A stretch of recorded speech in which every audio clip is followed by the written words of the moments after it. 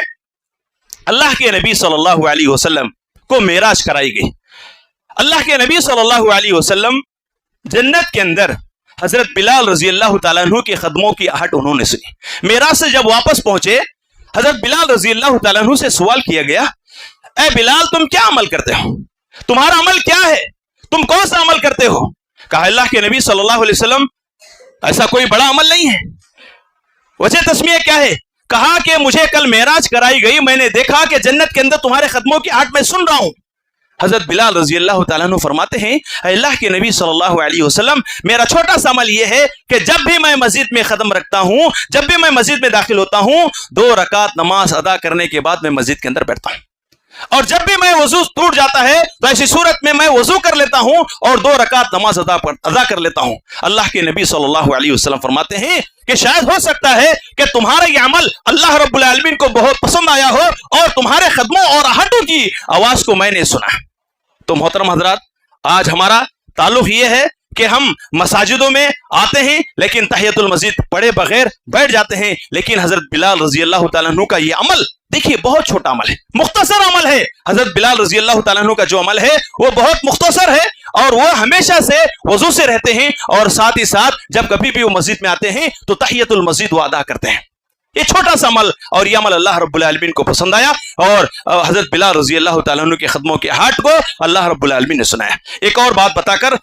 میں اپنے خطبے کو ختم کروں گا، اور یہ بہت خاص بات ہے۔ سید التابعین حضرت سعید بن مسیب رضی اللہ تعالیٰ عنہ کے تعلق سے آتا ہے کہ وہ اپنی پوری زندگی کے اندر یعنی 40 سال تک انہوں نے تکبیر تحریمہ یا تکبیر اولیٰ کے ساتھ انہوں نے نماز پڑھی،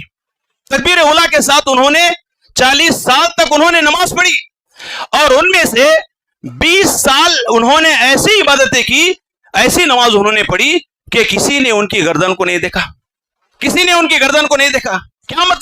مطلب یہ ہے کہ تکبیر اولیٰ کے ساتھ میں انہوں نے 40 سال تک نماز پڑھی، اور 20 سال ان میں سے ایسے ہیں کہ صف اول کو وہ صف اول کے بڑے پابند تھے، بڑے صف اول کے پابند تھے، یعنی کہ صف اول میں جب کھڑے ہیں تو ایسی صورت میں وہ یا سامنے کسی کی گردن کو انہوں نے دیکھا، یعنی کہ صف اول کے اندر انہوں نے نماز کی پابندی کی۔ تو محترم حضرات، یہ وہ عبادت ہے جس عبادتوں کے اندر انسان کو ثابت قدم رہنی چاہیے۔ جس طرح سے ہم نے ماہ رمضان المبارک کے اندر عبادتیں کی ہیں، ماں بقیہ 11 مہینوں کے اندر بھی اسی طرح سے ہمارے عبادتوں کا شوق ہونی چاہیے، تب جا کر اللہ رب العالمین کے یہاں ہماری عبادتیں قبول ہوتی ہیں، اور ہماری عبادت کے اندر مداومت ہونی چاہیے اور ہمیشہ کی ہونی چاہیے۔ ایسا نہیں ہے کہ جی میں آیا کر لیا ورنہ چھوڑ دیا، ایسے عبادت اللہ رب العالمین کے یہاں قابل قبول نہیں ہے۔ آخر میں اللہ رب العالمین سے دعا کرتا ہوں کہ اللہ رب العالمین کہنے والے کو کہنے زیادہ، سننے والے کو سننے زیادہ اللہ رب العالمین ہمیں عمل کی توفیق عطا فرما دے۔ اللہ رب العالمین ماہ رمضان المبارک کے اندر جو عبادتیں ہم نے کی ہیں، اللہ رب العالمین ان عبادتوں کو تو قبول فرما دے۔